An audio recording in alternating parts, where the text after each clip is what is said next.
안녕하세요. 대리니 아빠입니다. 오늘은 2025년 9월 26일 장중이고요. 저는 이제 미리 현금을 좀 마련해야 된다. 최소 20%, 그리고 금요일까지는 그 전에 화요일이나 목요일 전에는 그 사이에 이제 30%까지 현금을 늘려야 된다. 이런 영상을 이제 최근에 올려드렸습니다. 그러면 이제 왜 30%로 잡았는지, 이게 뭔가 의사결정마다 감이 아니고 이게 지표 같은 거를 이제 활용을 하거든요. 그러면 어떤 지표를 보고 어떤 고민을 했기 때문에 그렇게 현금을 미리 찾았느냐. 그렇다면 이걸 반대로 이제 우리가 해석을 하면 언제 이제 우리가 확보해 놓은 현금을 다시 주식으로 투입을 해야 되느냐. 이런 고민을 한번 해보고자 해요. 가끔 이제 시장이 변곡이 오면 이런 영상들을 올려드리는데, 뭐 물론 이제 100% 맞출 수는 없지만 사실 현금을 좀 확보를 해봤다가 다시 현금을 줄였다가 이런 작업들이 기준만 있으면 된다 생각하거든요. 그래서 현금의 시장이 올라가는데 현금이 있을 때 거기에 대한 너무 고통을 가질 필요도 없고, 그래도 이제 70% 주식이 있지 않냐, 뭐 이런 이제 개념으로 저는 접근을 하면 된다라고 생각을 합니다. 그래서 이제 영상 속에 이제 그 다양한 구글 콜앱에 나오는 지표들은 눈꽃 빙수 이상 회원분들한테는 다 공유를 해드리고 있어요. 그리고 라떼 이상 회원분들은 또 비공개 텔레그램 채널에도 참여 가능하니까 초대 주소는 회원 전용 게시물에서 확인 부탁드리고요. 영상이 도움되셨다면 구독, 좋아요, 알람 설정도 부탁드리겠습니다. 다만 이제 유사투자문 법령 때문에 댓글 기능 정지해 놓았음을 양해 부탁드리겠습니다. 제가 이제 주로 보는 지표가 있는데, 우선 첫 번째는 이 피어 앤 그리드 오실레이터라고 하는 지표예요. 제가 이제 한국의 피어 앤 그리드 오실레이터를 좀 열화판으로 만든 거고, 이게 과열권으로, 여기서부터 이제 과열권으로 들어가면 신용은 절대 쓰지 않습니다. 신용은 쓸 필요가 없어요. 그리고 나서 이 정도에서 뭔가 변곡이 나오게 되면 그때부터 주의를 해요. 그때부터 주의를 하다가 뭐부터 많이 보냐면 동일 가중 ETF나 또는 뭐 모멘텀 ETF나 이런 것들이 11선을 이탈하느냐, 그런 것들을 많이 봅니다. 그리고 이제 그런 시그널들이 계속 나왔고, 그렇다면 현금을 더 늘려야 된다 라고 이제 말씀드리죠. 이건 이제 코스닥이고요. 그리고 이제 또 크로스 체크하는 게 이제 미국입니다. 미국도 과열권으로 들어갔다가 이제 막 빠지기 시작했어요. 아마 한국은 추석이라고 하는 연휴가 있기 때문에 먼저 빠지는 거라고 생각해 볼 수도 있고, 미국은 추석이라는 연휴 기간에도 움직이니까 그 사이에 이제 이 과매도권으로 들어올 거라 보거든요. 한국의 피어 잉그리드 오실레이터는 먼저 약간의 과매도권으로 들어왔어요. 그러면 이게 이벤트, 어떤 시장에 영향을 줄 수 있는 큰 이벤트가 있기 전에 이 지표가 과열권에 해당하면은 저는 현금을 무조건 찾아봐야 된다 생각하거든요.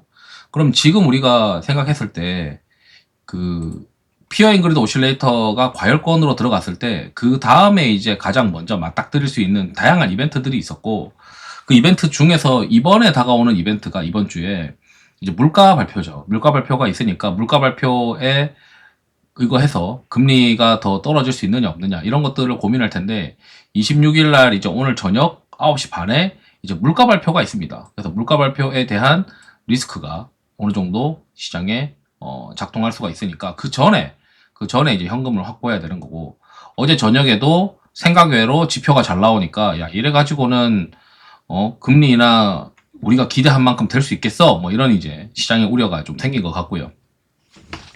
그래서 요런 이제 이벤트를 넘기고 나면 이제 거꾸로 이제 해석을 하는 거죠. 아, 그러면 피어 앤 그리드 오실레이터가 이제 바닥을 통과하는 시점이 될 때 어떤 경제 캘린더의 또 지표들이 시장의 기대감을 일으킬까? 그러면은 대략 추석이 지나고 나서 시기적으로 보면 10월 이제 아마 중순일 가능성이 높아요.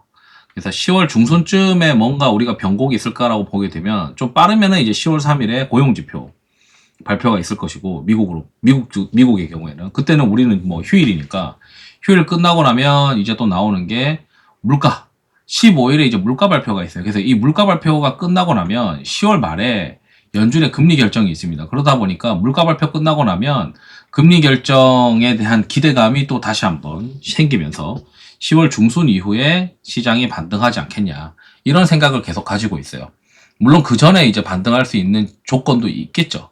그래서 이제 좀 더 이제 구체적으로, 이거는 이제 대략적으로 우리가 추정을 하는 거고, 좀 더 구체적으로 언제 이제 반등할까, 그리고 왜 30%를 했느냐, 뭐 이런 것도 말씀드릴 텐데, 저는 이제 위험 시그널이라는 걸 봅니다. 그래서 위험 시그널 중에서 대표적인 게 이제 여기 보면 카나리아 자산 전략이라는 게 있어요. 그러니까 이 HAA 전략이나 이런 여러 가지 자산 배분 전략 중에 그 탄광 속의 카나리아라고 해서 미리 좀 리스크를 체크하는 게 있습니다. 거기에 보면 얘네들은 아직 그 정도의 리스크는 아니다라고 봐요. 그러면 이게 전략상으로 자산 배분의 전통적인 자산 배분에서 논문에 나와 있는 이 전략상에 크나큰 리스크는 아닐 수도 있다라고 한다면 현금을 30% 가져가자. 그럼 나중에 여기서 이게 둘 중에 하나라도 저는 음수가 나오면 시장이 위험하다라고 보기 때문에 둘 중에 하나라도 음수인데 시장이 이제 과열권에서 내려오는 어떤 피어 잉그리드 오실레이터가 내려가는 국면이 되면 그때는 현금을 60% 하자.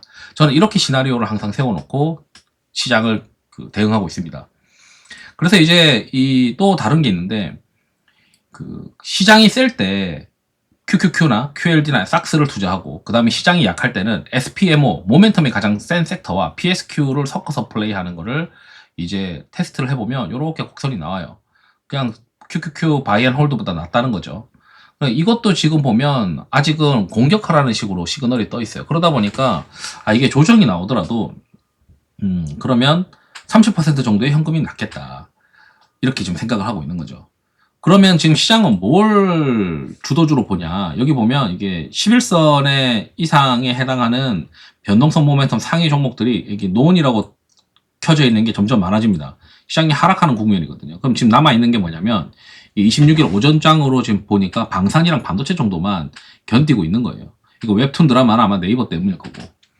그래서 시장은 방산이랑 반도체로 일단 견뎌내고 있어야 된다라고 이제 이야기하고 싶고, 계속 이제 텔레그램에 이제 똑같은 걸 얘기해드려요. 어제도 그렇고 엊그제도 그렇고, 야 이거 피어 잉그리드 오실레이터가 상당히 내려왔는데 추석 전에 운 좋으면 단기 바닥이 나올 수도 있다. 근데 이제 금요일날 물가 지표 나오고 한번 봐야 된다. 그리고 이게 업종 쏠림 지수라고 하는 건데 이게 빨간색이 밑에서 위로 올라가는 국면에서는 시장이 진짜 어렵습니다. 이거 시장이 어렵다는 말이 뭔 말이냐면 일부 업종이 시장을 견인하는 구간도 있고, 또는 거의 시장이 다 빠져가지고 뭐 보험이나 또는 뭐 한국전력이나 이런 것들만 살아있다 보니까 업종이 이제 살아있는 게 극소수의 모습을 보이기도 하죠. 그럼 어떤 때가 좋냐면 이 붉은색이 충분히 올라갔다가 내려가는 국면이 좋아요. 그래서 0.2까지가 평균적으로 힘든 구간이고, 바닥에서 0.2까지가 0.2를 넘어서면 그때부터는 가만히 있으면 내 거 오르는 장, 그게 옵니다. 그래서 제가 생각했을 때 이 시기열과 피어 잉그리드 오실레이터의 바닥 통과하는 시그널이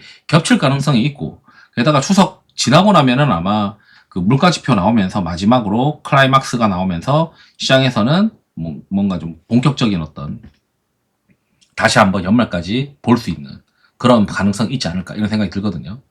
그러면 이제 우리가 하는 거는 뭐냐면 요 구간으로 이제 책정을 했어요. 요 구간으로 책정을 했고, 그러면 좀 더 이제 디테일하게 보기 위해서 저는 사실 코스닥 지수를 봅니다. 코스닥 지수를 이제 제가 이제 열어서 보게 되면 지금은 코스닥 지수가 우리가 이제 뭐 피어 잉그리드 오실레이터나 업종 쏠림 지수가 내가 없다. 그러면 뭘 주의해서 봐야 되냐면 이 지수가 달리다가 좀 올라가다가 코스닥 지수가 3일, 5일, 11선을 모두 이탈할 때, 그러니까 3일선과 5일선과 11선을 모두 이탈하는 게 사실은 24일날 나왔어요. 그래서 24일날 오후장에 이게 회복을 못했다면 주식을 많이 줄여야 돼요. 그래서 저는 이때도 한 번 더 줄였어요, 주식을. 그래서 이제 지금 현금을 30% 들고 있는데, 그 다음에 이제 언제 거꾸로 사냐면 이게 이제 내려가다가 이제 이 3일 이평선, 이 3일 이평선을 회복해야 됩니다. 그러니까 지금 3일 이평선이 같이 끌려 내려오고 있으니까 이 3일 이평선이 오후장 기준으로, 아침에 이제 잠깐 터치하고 내려오는 건 의미가 없고 오후장 기준으로 완연하게 회복을 해야 돼요. 그러면은 지금 이제 이 시장의 이제 특징이 뭐냐면 그동안 3일 동안은 과매도에 해당하는 어떤 지표급은 안 나왔다는 거예요. 오늘 이제 2%급의 지표가 이제 하락이 나오고 코스피도 한 2% 정도 나오면은 제가 이제 보는 지표 중에 과매도가 나오고 하는 지표가 들어갈 겁니다. 그럼 과매도가 나오고 나면 보통 5영업일 이내에 과매수가 나오면 시장이 바닥에 나옵니다. 그러니까 이런 구간이죠. 과매도 후에 과매수가 나오면서 손이 한번 바뀌게 되면 그 다음에는 시장이 반등할 수 있는 가능성을 생기게 됩니다. 그래서 요 이제 반등의 크기가 과매도 후 과매수가 나올 때 최소한 직전 음봉의 한 절반을 회복해야 돼요. 그래서 여기도 보면 직전 음봉의 절반 회복하는 건데 요게 이제 더 아마 떨어질 거라고 보거든요. 그래서 더 떨어지고 나서 직전 음봉을 회복하는 뭔가 나오든지, 아니면 이게 과매도가 한 번 나오는 게 아니고 한 두어 번 더 나올 수도 있어요. 그러니까 마지막 과매도가 나와야 되고, 여기서부터 과매도 한번 나오고, 과매도 나오고, 한번 나오고, 이제 뭔가 과매소 나오면서 그럼 요게 이제 손바뀜이 한번 나오고 나면 요 구간 자체가 중기 지지선이 되거든요. 아마 이번에도 아마 중기 지지선은 코스닥으로는 한 800 정도가 될 건데, 거기까지 만약에 기다리든지. 그래서 제가 봤을 때는 저의 피어 앤 그리드 오실레이터 지표로 해석을 하면 진짜 시장이 열심히 할 수 있는 구간은 요게 바닥을 통과해야 되고, 이게 경험상 제 생각엔 추석 전일 수도 있고, 운 좋으면 추석 전에 미리 바닥을 통과할 수 있고, 그러니까 미리 샀는데 추석 지나고 나서 다시 움직일 수 있는 그런 시장이 될 수도 있고요. 또는 미국의 어떤 피어 앤 그리드 오실레이터 턴어라운드 하는 거와 같이 겹친다면 미국도 조정을 받은 다음에 한 요 정도에 해당하는 구간에서 같이 돌아서는 그런 국면일 수도 있고, 그래서 경험상의 시계열상으로는 10월 중순이 제일 유력해 보여요. 게다가 경제 캘린더에서도 10월 중순 지나고 나면 다시 한번 금리 인하나 뭔가 이런 코멘트들이 있지 않을까. 이런 이제 시장의 기대감이 높아지는 구간이라서, 주가가 이미 빠지고 난 다음에 생기는 기대감이니까 볼만하지 않겠냐, 이런 생각이 듭니다. 그러면 우리가 이제 할 수 있는 건 뭐냐면 10월 중순쯤에 그러면 그 바닥에서 돌 때 주도주를 사야 돼요. 주도주를 어떻게 고르냐면 최소한 10주 평선은 이탈하면 안 됩니다. 그래서 10주 평선을 이탈하지 않았던 종목들 중에서 이 섹터 중에서 이 상위권과 그 다음에 RS가 평균적으로 70 이상인 거에 대한 섹터들, 그 섹터들의 합집합이라고 좀 표현하는데, 그 합집합의 리스트 중에서, 그리고 이제 매번 제가 이제 텔레그램에 있으신 분들은 아시겠지만 그 장 마감하고 나면 수급을 한번 체크를 해요, 무조건. 그래서 그 수급의 데이터가 저는 이제 매수라고 표현하는데 순매수를 안 쓰고 매수만 봅니다. 그러니까 매수를 왜 보냐면 매수를 꾸준히 하는 섹터가 어디냐를 이제 계속 발라내봐요. 매수가 계속 발생하는 섹터들. 그럼 그 매수가 발생하는 섹터와 그 다음에 여기 보이는 상대 강도와의 어떤 교집합을 찾아보는 거죠. 힘이 센 놈들. 힘이 센데 돈이 계속 들어와. 그러면 우리가 이제 10월 중순쯤이나 그때쯤 다가올 때, 시장이 어느 정도 과매도 후 다가올 때, 그럼에도 불구하고 매수가 계속 발생하는 섹터가 있을 것이고, 그 매수가 계속 발생하는 섹터는 매도 압력이 완화되면 빠르게 튀어오를 수가 있어요. 그래서 제 생각에는 지금은 현금을 가지고 있어야 되고, 오늘 이제 2%씩 떨어지는 그런 구간은 이미 어느 정도 과매도로 들어갔기 때문에 지금 뒤따라 현금을 찾기에는 늦었다 라고 말씀드리고 싶고, 뭐 다음번에 뭐 제 지표가 또 얘기해 드릴 때가 있을지 모르겠지만 항상 이 변곡일 때 미리 현금 찾아야 되고, 이게 바닥에서 변곡일 때 주식을 먼저 채워야 됩니다. 그래서 이번에 가지고 있는 현금은 이렇게 변곡이 나오는 구간들을 좀 확인한 다음에 그 변곡이 나오는 구간쯤에 이제 어디로 돈이 계속 들어가고 있고, 이 10주 이상의 이평선의 위에 놀고 있는 이 상대 강도 섹터 상위권의 교집합들이 저는 이제 주도주라고 생각하기 때문에 그쪽으로 비중을 늘릴 생각입니다. 아마도 반도체가 될 가능성도 높아 보이거든요. 그래서 이런 쪽으로 저는 항상 똑같이 피크 치면, 피어 앤 그리드 오실레이터 피크 치고 업종 쏠림 지수 좀 이상하면 굳이 뭐하러 주식 100% 합니까? 현금 좀 찾아보시고요. 현금 찾아본 다음에 그 다음에 바닥에서 통과할 때, 피어 앤 그리드 오실레이터가 바닥에서 통과할 때 코스닥 지수 3일 이평선을 장중에 오후장에 점심 이후에 12시 이후에 회복하는 게 유지가 된다면 그때부터 주식을 늘리는데, 주식을 늘리는 거 그동안 체크했었던 유동성이 계속 공급되는 섹터이면서 10주 이평선 이상에 놀고 있는 걸로 골라서 편성하면 웬만하면 시장 반등할 때 같이 끌려 올라갈 수 있다. 그러면서 또 주도주가 좀 더 새로운 게 나타나면 그런 쪽으로 비중을 몰아야 된다. 이런 식으로 항상 계속 반복해 놓고 있습니다. 항상 규칙대로 하고 있고, 규칙을 만들었는데 그 규칙을 지키지 못하면 문제가 되잖아요. 그래서 규칙은 항상 지키려고 하고 있고, 제가 이제 하고 있는 규칙을 항상 이렇게 올려드리고 있습니다. 그래서 이제 저는 이제 한 10월 중순쯤에 시장이 괜찮을 거다. 미리 괜찮아질 수도 있다. 다만 이제 우리가 지표를 보고 움직여야 된다. 이렇게 이제 말씀드리면서 영상을 마치도록 하겠습니다. 투자에 도움 되시길 바랍니다. 감사합니다.